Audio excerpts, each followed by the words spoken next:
Welcome to the Kumar देव कॉवस सत्यजीत राय बांग्ला कहानी 15 अगस्त। परिंदों में मेरी दिलचस्पी बहुत पुरानी है। बचपन में हमारे घर एक पालतू मैना हुआ करती थी और मैंने उसे 100 से भी ज्यादा बांग्ला शब्द सिखला दिए थे। तब मेरा ख्याल यह था, पक्षी कभी कभार जिन शब्दों का उच्चारण कर लिया करते हैं उनके मायनों से उनका कोई वास्ता नहीं हुआ करता। पर हमारी वह मैना एक दिन कुछ ऐसे आश्चर्यजनक ढंग से पेश आए कि मुझे अपनी यह धारणा बदलने पर मजबूर हो जाना पड़ा। दरअसल हुआ यूं कि एक दोपहर स्कूल से लौटकर मैं खाना शुरू करने ही वाला था कि मैना डरे हुए स्वर में चिल्लाने लग पड़ी, भूचाल, भूचाल, उद्धरण चिन्ह। हम में से तब किसी को भूकंप आने की रत्ती भर हलचल महसूस नहीं हुई, पर अगली सुबह के अखबार में यह खबर थी कि सिस्मोग्राफ ने पिछली दोपहर भूकंप के हल्के धक्के रिकॉर्ड किए थे। Dot dot dot. और तभी से मैं पक्षियों की बुद्धिमत्ता को लेकर और ज्यादा जिज्ञासु हो उठा, पर दूसरे वैज्ञानिक तजुर्बों में मशगूल हो जाने की वजह से मुझे इस दिशा में आगे गंभीर अनुसंधान की फुर्सत मिली ही नहीं। हाँ, और दूसरी वजह थी न्यूटन, हमारा पालतू बिल्ला, जिसे स्वभावतः पक्षी सख्त नापसंद है। अब आप ही बतलाए, मैं भला ऐसी बात क्यों करता जो उसे पसंद न हो। पर अब मुझे महसूस होता है कि बचपन की दहलीज पार कर चुकने पर मेरा बिल्ला न्यूटन परिंदों के प्रति कुछ उदासीन सा हो चला है। शायद इसीलिए मेरी प्रयोगशाला में फिर से कौओं, गौरियों और मैनाओं का आना जाना शुरू हो गया है। सवेरे सवेरे मैं उन्हें दाना चुगाता हूँ और चुप गे हुए इंतजार में ये मुंह अंधेरे से ही मेरी खिड़की के आसपास मंडराने लगते हैं। हर जानवर में कुछ जन्मजात गुण होते हैं, लेकिन जहां तक पक्षियों की बात है, मेरा ख्याल तो यह है कि उनमें कुछ अद्भुत क्षमताएं हैं। अब बया के घोंसले को ही लीजिए, आप दंग रह जाते हैं इसे देखते ही। अगर किसी भले मानुस से ऐसा घोंसला गढ़ने के लिए कहा जाए तो मैं समझता हूं वह तो तौबा ही कर लेगा, क्यों है ना। और अगर किसी तरह वह घोंसल बना भी डाले तो कम से कम 1 महीना मेहनत मशक्कत तो उसे चाहिए ही। एक ऑस्ट्रेलियन चिड़िया है मैली फाउल, जो जमीन के भीतर अपना घोंसला बनाती है। कीचड़, रेत और घासफूस के ढेर की तरह बने इसके घोंसले में घर सने के लिए एक नन्ही सी सुरंग होती है। मैली फाउल अंडे तो इसके भीतर ही देती है, पर उन्हें कभी खुद सेती नहीं। अंडों से बच्चे निकले इसके लिए जरूरी है गर्मी, और इसके लिए वह न जाने किस तरकीब से घोंसले का तापक्रम लगातार 78 डिग्री फ़ारेनहाइट बनाए रखती है, चाहे घोंसले से बाहर का तापमान भले ही कुछ भी क्यों न हो। इससे भी आश्चर्यजनक और रहस्यमय है ग्रेवी। न जाने क्यों यह चिड़िया अपने पंख नोचकर खा जाती है और अपने बच्चों को खिला देती है। ग्रेवी जब पानी में कोई खतरा मंडराता देखती है तो अत्यंत रहस्यमय तरीके से एकदम हल्की होकर शरीर की सारी हवा बाहर निकाल देती है। नतीजा ये होता है कि भार कम हो जाने के वजह से यह पानी में गर्दन तब डूबी आराम से तैरती रहती है। हम सब चिड़ियों के दिशा ज्ञान, गिद्ध की पैनी दृष्टि, बाज की शिकारी वृत्ति और कोयल की कूक से खूब परिचित हैं। मैं कई दिनों से सोच रहा है कि पक्षियों की तरफ ही अब क्यों न अपना थोड़ा बहुत ध्यान केंद्रित करूं। सोच रहा हूं कि क्या उन्हें उनके जन्मजात गुणों से आगे भी नई चीजें सिखलाई जा सकती हैं। क्या आदमी की बुद्धि और समझदारी जैसी कोई चीज उनमें पैदा की जा सकती है? क्या ऐसी कोई मशीन बनाना संभव है जो ऐसा कर दिखलाए? 20 अगस्त। पक्षियों को सिखलाने पढ़ाने वाली मेरी मशीन बनाने का काम चल रहा है। मेरी आस्था मामूली तौर तरीकों में है। मेरा यंत्र भी बहुत मामूली ही होगा। इसके 2 हिस्से होंगे। पिंजरे की तरह का एक भाग तो होगा पक्षी के रहने के लिए, और दूसरे हिस्से से होगा विद्युत संपर्क, जो पक्षी के मस्तिष्क में बुद्धि की लहरें प्रसारित करता रहेगा। पिछले 1 महीने से मैं ध्यानपूर्वक उन पक्षियों का अध्ययन कर रहा है जो मेरी प्रयोगशाला में दाना चुगने के लिए आया करते हैं। कौवों, गौरियों और मैनाओं के अलावा कबूतर, कमेलियां, तोते और बुलबुल वगैरह यहाँ अक्सर देखने को मिल जाते हैं। पर इनमें से अगर किसी ने मेरा ध्यान आकर्षित किया है तो वह है एक कौवा। सीधा साधा सामान्य सा कौवा है यह। मैं इसे पहचानने भी लगा हूँ। इसकी दाहिनी आंख के नीचे छोटा सा सफेद एक निशान है, जिससे यह आसानी से और तुरंत पहचान में आ जाता है। इसके अलावा दूसरे कौवों से इसका व्यवहार भी काफी अलग सा है। मैंने इसके अलावा किसी और कौवे को पंजे के नीचे पेंसिल दबाए मेज पर लकीरें खींचते नहीं देखा। कल तो मैं इसकी हरकत देखकर आश्चर्य से ठगा सा ही रह गया। हुआ यूं कि मैं अपनी मशीन के काम में व्यस्त था कि कमरे में हल्की खरखराहट सी सुनाई पड़ी। देखा तो पाया यह हजरत माचिस के अधखुले डिब्बे से दियास लाई की एक सीख थामे उसे जलाने के लिए रोगन पर घिस रहे थे। अंततः मुझे उसे उड़ाने के लिए मजबूर हो जाना पड़ा, पर उड़ते समय इसने चोंच से जो विशिष्ट सी आवाज निकाली वह कांव कांव करने वाले किसी मामूली कौवे का आवाज कतई नहीं थी। एक बार तो ऐसा लगा जैसे कौवा शैतानी से हंस रहा हो। सचमुच बड़ा होशियार है यह। ऐसा ही पक्षी तो मैं अपने परीक्षणों के लिए चाहता हूँ। आगे आगे देखते हैं होता है क्या। 2 सितंबर, माँ अपनी ऑर्निथन मशीन बना डाली है। सवेरे से यह कौवा प्रयोगशाला में इधर उधर उछल-कूद मचा रहा है। जैसे ही मैंने मशीन मेज पर रखी और पिंजरे की दरवाजा खोला, यह कौवा उछलकर अचानक भीतर जा घुसा। ऐसा लगता है कि यह पढ़ना सीखने के लिए बहुत बेताब है। भाषा का बुनियादी ज्ञान इसके लिए जरूरी होगा। इसलिए मैंने सोचा है कि पहले तो इसे बांग्ला की प्रारंभिक शिक्षा दूं। चूंकि सारे पाठ और निर्देश पहले से ही रिकॉर्ड किए हुए रखे हैं, इसलिए मुझे करना कुछ नहीं है, केवल कुछ बटन भर दबाने हैं। अलग अलग चैनलों में अलग अलग विषय वर्गीकृत किए हुए रखे गए हैं।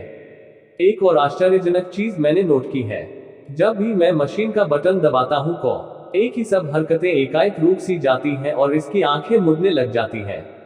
कौवे जैसे किसी चंचल पक्षी के लिए यकीनन कितनी अस्वाभाविक बात है न यह। चिली की राजधानी सेंटियागो में दुनिया भर के बड़े बड़े पक्षी विशेषज्ञों का एक अंतर्राष्ट्रीय सम्मेलन नवंबर में होगा। मैंने मिनेसोटा के मेरे एक पक्षी विशेषज्ञ दोस्त रूफस ग्रेनफेल को पत्र लिख डाला है। अगर भाई मेरा यह कौवा थोड़ी बहुत मानव बुद्धि विकसित कर डाले, तो मैं सम्मेलन में ले जाकर भाषण के साथ प्रदर्शित कर सकता हूँ। 4 अक्टूबर, लैटिन में काक परिवार को कॉवस कहते हैं। अपने इस शिष्य का नाम भी मैंने कॉवस ही रख दिया है। पहले शुरू में नाम लेत ही वह मेरी तरफ देखता भर था, पर अब तो बोलकर अपनी प्रतिक्रिया व्यक्त करता है। कॉवस इन दिनों अंग्रेजी सीख रहा है। बाहर के मुल्कों में अंग्रेजी की जानकारी भी तो लाजिमी है ना। सवेरे 8 से 9 बजे के बीच इसका प्रशिक्षण शुरू होता है। हाँ, बाकी वक्त यह कमरे में ही फुदकता फिरता है। रात को यह मेरे बगीचे के उत्तर पश्चिमी कोने में उगे आम के पेड़ पर सो जाता है। मुझे लगता है कि न्यूटन ने अब कॉवस को मान्यता दे दी है। आज की घटना के बाद तो ऐसा लगता है कि दोनों में जल्दी ही गहरी छनने लगेगी। आज दोपहर का ही किस्सा है। मेरी आराम कुर्सी के पीछे बिल्ला न्यूटन लेटा सुस्ता रहा था, पर कॉवस नदारद था। मैं बैठा कुछ लिख रहा था कि पंखों की फड़फड़ाहट सुनाई दी और श्रीमान कॉवस में कमरे में नमूदार हुए। उसकी चोंच में दबी हुई थी एक मछली, जिसे झुककर उसने न्यूटन के कदमों में डाल दिया और आप खिड़की पर बैठकर लगा नजारा देखने। ग्रेनफेल का जवाब आ गया है। उसने लिखा है कि पक्षी विशेषज्ञों के सम्मेलन के लिए वह मुझे निमंत्रण भिजवा रहा है। मुझे निर्धारित तारीख को कॉवस के साथ सेंटियागो पहुंचना ही होगा। 20 अक्टूबर, पिछले 2 सप्ताहों में काम में आशातीत प्रगति हुई है। पंजों में पेंसिल दबाए हुए कॉवस अंग्रेजी वर्णमाला और संख्याएं लिख रहा है। उसने मेज पर रखे कागज पर खड़ा होकर अपना नाम लिखा। अब वह सीधी सरल जोड़ बाकी कर लेता है। उसे यह भी जानकारी है कि इंग्लैंड की राजधानी का क्या नाम है। यहाँ तक कि वह मेरा नाम भी लिख लेता है। पहले मैंने इसे माहों, तारीखों और दिनों के नाम सिखलाए थे। आज जब मैंने जानना चाहा कि आज कौन सा वार है, तो साफ सुथरे अक्षरों में इसने लिखा है वाई। कॉवस खाना खाने के तौर तरीकों में भी अपनी बुद्धिमानी और हुनर का परिचय दे रहा है। आज जब इसके लिए एक प्लेट में मैंने टोस्ट तथा दूसरे में जेली रखी, तो चोट से इसने जेली टोस्ट पर लगाकर टुकड़ा मुंह में डाला। 22 अक्टूबर, अब इस बात का स्पष्ट प्रमाण मुझे मिल गया है कि कॉवस दूसरे आम कौवे से अलग रहना चाहता है। आज दोपहर को मूसलाधार बरसात हुई और मैंने देखा कि गड़गड़ाहट की आवाज के साथ ही शीशम का एक पेड़ उखड़कर धराशायी हो गया। जब बरसात रुकी और शाम हुई, तो कौवे की कांव कांव ने जैसे आसमान ही सिर पर उठा लिया। आस पड़ोस के सब कौवे टूटे हुए पेड़ को घेर कर क्रंदन कर रहे थे। मैंने यह जानने के लिए कि आखिर माजरा क्या है, अपने नौकर प्रहलाद को भेजा। उसने बतलाया, साहब, पेड़ के नीचे एक कौवा मरा पड़ा है और इसी से दूसरे कौवे एक चिल्लापन मचा रहे हैं। मैं समझ गया कि वह कौवा निश्चय ही बिजली गिरने से मरा होगा। ताज्जुब है, कॉवस ने न तो कमरे से बाहर कदम ही रखा और न ही इस दुर्घटना से वह किसी तरह प्रभावित ही दिखा। वह तो अपने पंजों से पेंसिल दबाए प्राइम नंबर्स लिख रहा था। -3, 5, 7, 9, 11, 13।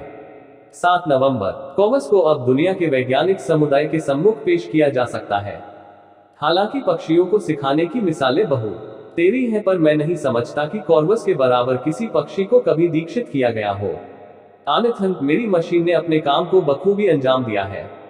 गणित, भूगोल, इतिहास और प्राकृतिक विज्ञान के वे सवाल जिनका अतर संख्याओं के माध्यम से अथवा थोड़े बहुत शब्दों में दिया जा सकता है, कॉवस द्वारा हल किए जा सकते हैं। न केवल यह बल्कि उसने कुछ ऐसी मानवीय समझ भी विकसित कर ली है जो किसी पक्षी में मिलने का तो सवाल ही नहीं है। यकीनन यह चीज अपने अपन में बहुत अनूठी है। एक उदाहरण से यह बात और साफ हो जाएगी। आज मैं अपनी सैंटियागो यात्रा के लिए सामान बांध रहा था। जो कि ही मैं सूटकेस बंद करने लगा, मैंने पाया कॉब मुझे थमाने के लिए पहले से ही अपनी चोंच में चाबी दबाए खड़ा था। कल ग्रेनफेल का एक पत्र और मिला है। आजकल वह सैंटियागो में ही है। सम्मेलन के आयोजक मेरी प्रतीक्षा कर रहे हैं। अब तक के आयोजनों में वैज्ञानिकों और विशेषज्ञों ने केवल नीरस भाषण ही दिए होंगे, पर किसी पक्षी का इस तरह जीवंत प्रदर्शन तो शायद पहली दफा ही हो। पक्षियों के मस्तिष्क के बारे में जो अनूठा अनुसंधान मैंने पिछले 2 महीनों में किया है, उसी पर सम्मेलन में मैं अपना शोध पत्र पाऊंगा। और सबसे बढ़कर कॉवस तो वहां होगा ही जो आलोचकों की चोंच ही बंद कर देगा। 10 नवंबर। ये पंक्तियां मैं दक्षिणी अमेरिका की तरफ उड़ रहे हवाई जहाज में बैठा कर रहा हूँ। यहाँ केवल एक घटना का ब्यौरा दूंगा। जो ही हम घर से चलने को हुए, कॉवस पिंजरे से बाहर आने के लिए बहुत बेताब और बेचैन नजर आया।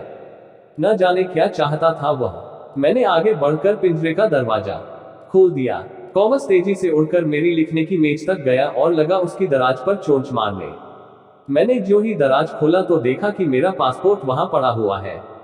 मैंने कॉवस के लिए एक नया पिंजरा बनवा लिया है। जिस तापमान पर कॉवस सबसे ज्यादा आराम में रहता है, वही तापमान इस पिंजरे में बरकरार रहता है। इसके भोजन के लिए मैंने पौष्टिक विटामिन युक्त कुछ गोलियां भी तैयार की है। कॉवस ने हवाई जहाज के हर एक यात्री का ध्यान आकर्षित किया है। शायद किसी ने भी आज तक कोई पालतू कौवा नहीं देखा। मैंने भी इसके चमत्कारी स्वरूप के बारे में किसी को कुछ भी नहीं बतलाया है। वैज्ञानिक सम्मेलन तक मैं इस चीज को गुप्त ही रखना चाहता है, और शायद कॉवस भी इसी बात को भांप सामान्य कौओं का सही व्यवहार कर रहा है। 14 नवंबर। Hotel Excelsior Santiago. अभी रात के 11 बजे हैं। 2 दिन तक कुछ इस कदर व्यस्त रहा कि लिखने का फुर्सत मिली ही नहीं। मैं अपने भाषण तथा इसके बाद होने वाले सनसनीखेज घटनाक्रम का ब्यौरा ही दूंगा। संक्षेप में कहूं तो कॉवस ने मेरी शान में 4 चांद लगा दिए हैं। मुझे अपना लिखित भाषण पढ़ने में करीब आधा घंटा लगा और 1 घंटा लगा कॉवस के सनसनीखेज प्रदर्शनों में। जो ही भाषण समाप्त कर मैं मंच से नीचे उतर कर आया, मैंने पिंजरे का दरवाजा खोल दिया और ठाठ से कॉवस महाशय मेज पर आए। महोगनी की उस लंबी शानदार मेज पर, जिसके पीछे एक कतार में समिति के सम्मानित सदस्य बैठे थे। कोने में पोडियम माइक से मैंने अपना भाषण दिया। भाषण खत्म होने तक कॉवस एक सूद भी अपनी जगह से नहीं हिला, किंतु भाषण का दौरान बीच बीच में उसने सहमति में अपनी गर्दन हिलाई। उसे देखकर ऐसा लगता था मानो ध्यानपूर्वक सुनकर वह मेरी बात का समर्थन कर रहा हो। भाषण की समाप्ति के बाद सारा हॉल तालियों की भारी गड़गड़ाहट से गूंज गया। कॉवस भी पीछे ही थोड़े रहने वाला था। उसने भी चोंच से मेज थपथपा कर इसमें अपना योगदान किया। भाषण के बाद कॉवस के प्रदर्शनों ने तो बस समा ही बांध दिया। पिछले 2 महीनों में उसने जो कुछ सीखा था उसका गवाह थी वैज्ञानिकों की वह आश्चर्यचकित भीड़। लोगों ने एकमत से इस बात को स्वीकार किया कि अपनी जिंदगी में इन्होंने कभी इतने बड़े चमत्कार की आशा नहीं की थी। स्थानीय अखबार कोराइरा डेल सैंटियागो ने चमे पैसल थामे कॉवस का सचित्र समाचार अपने सायकालीन संस्करण के मुखपृष्ठ पर सुर्खियों में छापा था। अधिवेशन के बाद में ग्रेनफेल तथा सम्मेलन अध्यक्ष कोवेरुगेस के साथ सैंटियागो शहर की सैर के लिए निकला। सैंटियागो एक आकर्षक महानगर है, जिसके पूर्व में एंडीज पहाड़ चिली और अर्जेंटीना राज्यों को 2 हिस्सों में बांटता शान से खड़ा है। कुछ देर बाद कोवेरुगेस ने कहा, तुम्हें अतिथियों के स्वागत में की जाने वाले मनोरंजक सांस्कृतिक कार्यक्रमों के बारे में तो सूचना है ना। मैं चाहता हूं कि तुम आज रात चिली के मशहूर जादूगर ऑर्गस का प्रोग्राम जरूर देखो। उसकी खासियत यह है कि अपने कार्यक्रमों में वह पक्षियों से खूब काम लेता है। एकाएक मेरे कान खड़े हो गए। मेरी दिलचस्पी जगाने के लिए इतनी सूचना ही काफी थी। शाम ग्रेनफेल को लेकर मैं ऑर्गस का जादू देखने प्लाजा थिएटर जा पहुंचा। वस्तुतः ऑर्गस के प्रदर्शन में पक्षियों की भरमार है, और मानना पड़ेगा कि बत्तखों, तोतों, कबूतरों, मुर्गियों, सारसों, मुर्गाबियों सबको काफी मेहनत के साथ काम सिखलाया गया है। पर कॉवस का दूर दूर तक कोई सानी नहीं है। हाँ, पंछियों से ज्यादा रोचक लगा मुझे उनका मालिक जादूगर ऑर्गस। तोते जैसी नुकीली नाक, चमकते हुए बीच में मांग काट कर बनाए हुए लंबे बाल और नाक पर टिका एक हाई पावर चश्मा। उसका कद शायद 6 फीट से भी कहीं लंबा था। काले लंबे लबादे से बाहर झांकती अपनी लंबी लंबी बाहों के बलबूते पर वह दर्शकों को मंत्रमुग्ध कर देने में कामयाब रहा। जादू के नाम पर तो उसके पास कोई उल्लेखनीय चीज न थी, पर उसके हाव भाव और अंदाज इतने जानदार था कि प्रदर्शन में बस मजा ही जाता था। जादू के शो के बाद हॉल से बाहर निकलते समय मैंने अपने साथी ग्रेनफेल से मजाक ही मजाक में कहा, ऑर्गस ने तो हमें जादू का खेल दिखलाया है, तो क्यों ना बदले में हम उसे अपना कॉवस दिखाएं। उद्धरण चिन्ह। रात 9 बजे मैंने भोजन खाया और शानदार चिली कॉफी की चुस्कियां लेकर ग्रेनफेल के साथ होटल के बगीचे में कुछ देर चहलकदमी की। अपने कमरे में बिस्तर पर जाकर मैंने सोने के लिए बत्तियां बुझाई ही थी कि पास रखा टेलीफोन घंघनाने लगा। श्रीमान शोको। हाँ, मैंने जवाब दिया। मैं स्वागत कक्ष से बोल रहा हूँ सर। मुझे अफसोस है कि मैंने इस वक्त फोन कर श्रीमान के आराम में खलल डाला, पर एक सज्जन आपसे मिलने के लिए बेताब है और बहुत देर से जिद कर रहे हैं। मैंने कहा कि मैं बेहद थका हुआ हूं और बेहतर अगर वह आगंतुक महोदय मुझसे कल सवेरे मिले। मैंने सोचा जरूर यह कोई सिरफिरा अखबारनवीस ही होगा। आज पत्रकारों को मैंने 4 लंबे लंबे इंटरव्यू दिए थे और उनके बेहुदा सवाल सुन सुनकर तो मेरे जैसे धीरजवान आदमी तक का सब्र का बांध टूट गया था। मसलन एक अखबारची ने तो मुझे यहाँ तक पूछा, और वह भी बहुत संजीदगी से, कि क्या हिंदुस्तान में गौ की पूजा भी की जाती है। उद्धरण चिन्ह। स्वागत कक्ष के रिसेप्शनिस्ट ने आगंतुक से कुछ बातचीत की और फिर कहा, श्रीमान ये कह रहे हैं कि ये आपका 5 मिनट से ज्यादा वक्त नहीं लेंगे, क्योंकि ये सवेरे कहीं और व्यस्त रहेंगे। ये कोई पत्रकार है क्या? मैंने सवाल दागा। नहीं सर, ये यहाँ के मशहूर जादूगर ऑर्गस है। ऑर्गस? मैं थोड़ा चौंका। नाम सुनकर उसे मिलने के लिए ऊपर बुलाने के अलावा मेरे पास सब कोई चारा ही न था। मैंने बिस्तर के सहारे लगा लैंप फिर जला दिया और उसका इंतजार करने लगा। कोई 3 मिनट बाद ही दरवाजे की घंटी बजी। मैंने दरवाजा खोला। मैंने आज तक इतना लंबा आदमी नहीं देखा था। गस स्टेज पर करीब 6 फीट का लगता था, पर निकला से 6। झुककर मेरा अभिवादन करने के दौरान भी वह मुझसे पूरा आधा फुट तो ऊंचा रहा ही होगा। मैंने उसे भीतर चले आने के लिए कहा। वह जादूगर के लबादे में नहीं बल्कि एक सूट में था, पर रंग इसका भी था काला ही। मैंने देखा कि कोराइरा डेल सेंटियागो का सांकालीन संस्करण उसकी जेब से बाहर झांक रहा था। हम सोफे पर जा बैठे। मैंने उसके जादू की तारीफ करते हुए कहा, जहां तक मुझे याद आ रहा है, ऑर्गस ग्रीक पुराणों में एक ऐसे प्रतिभाशाली आदमी का नाम था जिसके सारे जिस्म पर आंखें ही आंखें थी। जादूगर को ही ऑर्गस कहते हैं ना? आंगस मुस्कुराया और बोला, फिर तो आप मानेंगे न कि ऑर्गस का और पक्षियों का संबंध पुराना है। मैंने सहमति में सिर हिलाया। हाँ, कथा है कि ग्रीक देवी हेरा ने ऑर्गस वे शरीर से आंखें निकालकर मोर की पूंछ पर लगा दी थी। कहा जाता है कि इसीलिए सके पंख पर गोल गोल निशान होते हैं। पर मुझे तो हैरत आपकी आंखों को देखकर हो रही है। माफ कीजिए, आपके चश्मे का नंबर कितना है? -20, ऑर्गस ने जवाब दिया। पर इससे फर्क क्या पड़ता है? मेरे पक्षी चश्मा थोड़े ही लगाते हैं। और स्वयं ही अपने इस मजाक पर हंस पड़ा। एकाएक हंसते हुए वह चुप हो गया और विस्मय से उसका मुंह खुला का खुला रह गया। उसकी आंखें प्लास्टिक के उस पिंजरे पर जमी हुई थी जिसमें को वह सो रहा था। ऑर्गस के ओरदार ठहाके से चौंक कर कॉवस अचानक उठा बैठा था और आंखें फाड़कर उसकी तरफ देख रहा था। आश्चर्य में डूबा हुआ ऑर्गस कुर्सी से उठा और पिंजरे की तरफ बढ़ा। कॉवस को 1 मिनट गौर से देखते रहने के बाद वह बोला, तुम क्या जानो दोस्त, आज के अखबार में तुम्हारे बारे में पढ़कर मैं तुमसे मिलने के लिए किस कदर बेताब था। मेरा दुर्भाग्य है कि मैंने तुम्हें बोलते हुए नहीं सुना। मैं कोई पक्षी विशेषज्ञ तो नहीं, पर चिड़ियों को ट्रेनिंग जरूर देता हूँ। वह लौटकर आया और वापस अपनी कुर्सी पर बैठ गया। उसके चेहरे पर खेद के भाव उभरे। मैं जानता है कि आप इस वक्त थकान में किस कदर चूर होंगे, पर बड़ी मेहरबानी होगी अगर आप एक बार, केवल एक बार इसे पिंजरे से बाहर निकाल सके। इसकी बुद्धिमानी का एक छोटा सा नमूना मुझे। मैंने उसकी बात काटकर कहा, केवल मैं ही थका हुआ नहीं हूँ, कॉवस भी है। मैं उसकी इच्छा के विपरीत उसे कोई आदेश नहीं दे सकता। मैं पिंजरा खोलता हूँ, बाकी कॉवस जाने और उसका काम। बिल्कुल ठीक है, बजा फरमाते हैं आप, वह बोला। मैंने पिंजरे का दरवाजा खेला। कॉवस बाहर आया, बिस्तर के सहारे लगे लैंप तक गया और अपनी चोंच से उसका स्विच दबा दिया। कमरा एकाएक अंधेरे में डूब गया। खिड़की से छनकर सड़क पार के होटल मेट्रोपोल की हरी रोशनियां भीतर आ रही थी। मैं चुप था। कॉवस दोबारा उड़ा और पिंजरे में जाकर अपनी चोंच से उसने दरवाजा बंद कर लिया। हरी नियोन बत्तियों की हल्की रोशनी में ऑर्गस की सांप जैसी आंखें चश्मे के सुनहरे फ्रेम में चमक रही थी। ताज्जुब में डूबा वह स्तब्ध था। ऑर्गस समझ गया था कि कॉवस के बत्ती बुझाकर यो पिंजरे में लौट जाने का प्रयोजन क्या था। कॉवस आराम करना चाहता था। वह रोशनी नहीं अंधेरा चाहता था, आराम से सोने के लिए। ऑर्गस के पतले होंठों से अचानक निकल, कमाल है। अपने हाथ थोड़ी के नीचे दबाए हुए वह भी हैरत में, अविश्वास में डूबा हुआ था।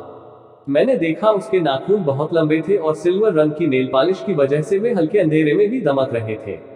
बार बार जल बूझ रही रोशनियों के अक्स उसके जगमगाते नाखूनों पर पड़कर एक अजीब सा प्रभाव पैदा कर रहे थे। मुझे यह चाहिए, अंग्रेजी में ऑर्गस खरखराती आवाज में फुसफुसाया। अब तक वह मुझसे स्पेनी में बोल रहा था, अब उसकी आवाज में लालच का पुट नहीं बल्कि धमकी थी। मुझे यह पक्षी चाहिए, उसने दोहराया। मैंने चुप रहकर उसे घूरा। ऐसे में कहने को मेरे पास था भी क्या। मैं केवल इंतजार करने लगा कि आगे क्या कहता है वह जो अब तक खिड़की की तरफ देखता रहा था मुड़कर मेरी तरफ मुखातिब हुआ। जलती बुझती नियॉन बत्तियां अंधेरे उजाले के प्रतिबिंब कमरे में रच रही थी जहां यह नाटक चल रहा था। रोशनियां बुझ जाने पर वह जैसे का मरे से गायब हो जाता और जलने पर कुर्सी पर बैठा फिर दीख पड़ता, जैसे कोई इंद्रजाल हो। ऑर्गस ने अपनी तरफ उंगली का इशारा किया, मेरी तरफ देखो प्रोफेसर, मैं ऑर्गस हूँ। ऑर्गस, दुनिया का मशहूर जादूगर। अमेरिका के हर शहर में बेशुमार लोग मुझे जानते हैं, मेरे जादू के कायल हैं। अगले महीने मैं दुनिया भर में अपने जादू दिखलाने के लिए जा रहा हूँ। Rome, Madrid, Paris, London, Stockholm, Tokyo, Hong Kong. सारी दुनिया के लोग मेरा लोहा मानेंगे। पर जानते हैं आप क्या होगी इस बार असली चीज? कौवा, यही भारतीय कौवा। प्रोफेसर, मुझे किसी भी कीमत पर यह चाहिए, यही कौवा। ऑर्गस अपने चमकीली नाखूनों वाली उंगलियों का मेरी आंखों के सामने कुछ ऐसे नचा रहा था मानो कोई संपेरा हो। मैं मन ही मन मुस्कुराया। मेरी जगह अगर उस समय कोई दूसरा आदमी होता तो निश्चय ही उसके हाव भाव और आवाज से हिप्नोटाइज हो चुका होता और ऑर्गस पक्षी पर हाथ साफ कर जाता। पर मैंने से दृढ़ और स्पष्ट शब्दों में कह दिया कि उसका जादू मुझ पर नहीं चलने वाला। मैंने कहा, मिस्टर ऑर्गस, आप बेकार में अपना कीमती वक्त बर्बाद कर रहे हैं। मुझे हिप्नोटाइज करने की कोशिश करना बेकार है। मैं आपके झांसे में नहीं आने का। आपकी बात मानना मेरे लिए कतई संभव नहीं है। कॉवस मेरा शिष्य ही नहीं, मेरे बेटे के समान है। उसे कितनी मेहनत और लगन से मैंने तैयार किया है मेरा दिल ही जानता है। प्रोफेसर, ऑर्गस मेरी बात काटकर एकाएक तीव्र स्वर में चिल्लाया, फिर उसका स्वर एक मंद पड़ गया। प्रोफेसर, क्या तुम्हें पता नहीं कि मैं करोड़पति हूँ? इसी शहर के पूरब में मेरी 50 मंजिला इमारत है।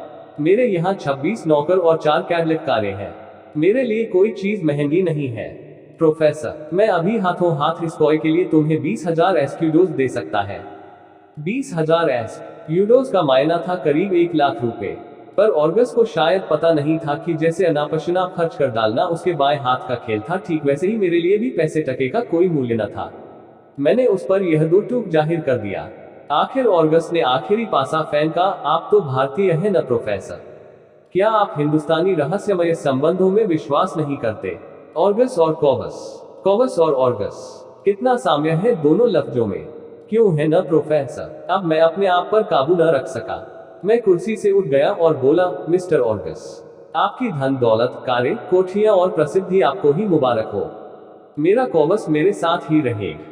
उसका प्रशिक्षण भी अभी समाप्त नहीं हुआ है और मुझे उस पर अभी भी और मेहनत करनी है। मैं आज बुरी तरह थका हुआ था। आपने मुझसे सिर्फ 5 मिनट चाहे थे और मैं आपको 20 दे चुका हूँ। मैं अब और बातें करने की स्थिति में नहीं है। मैं और कॉवस अब दोनों ही सोना चाहते हैं। अच्छा, गुड नाइट। उसका चेहरा फका हो गया। उसकी उतरी हुई सूरत देखकर मेरा दिल भर आया, पर बाहर से ऐसा कुछ भी व्यक्त नहीं होने दिया मैंने। अंततः ऑर्गस आदर के अंदाज में अभिवादन के लिए झुका और जल्दी से स्पेनी में शुभरात्रि बुदबुदा कर कमरे से विदा हो गया। मैंने दरवाजा बंद कर लिया और पिंजरे तक गया। कॉवस अब तक जाग रहा था। मुझे देखते ही उसने चोंच खोली और मानो पूछा, कौन? उसकी आवाज में जो जिज्ञासा थी मुझसे छिपी न रही। एक पागल जादूगर। मैंने उसे बतलाया, पैसे की धौंस जमा रहा था, तुम्हारा मोल भाव करने आया था। मैंने अंगूठा दिखा दिया। तुम अब चैन से सो जाओ। रूपांतरकार हेमंत शेष। Thank for watching. Like, share, subscribe.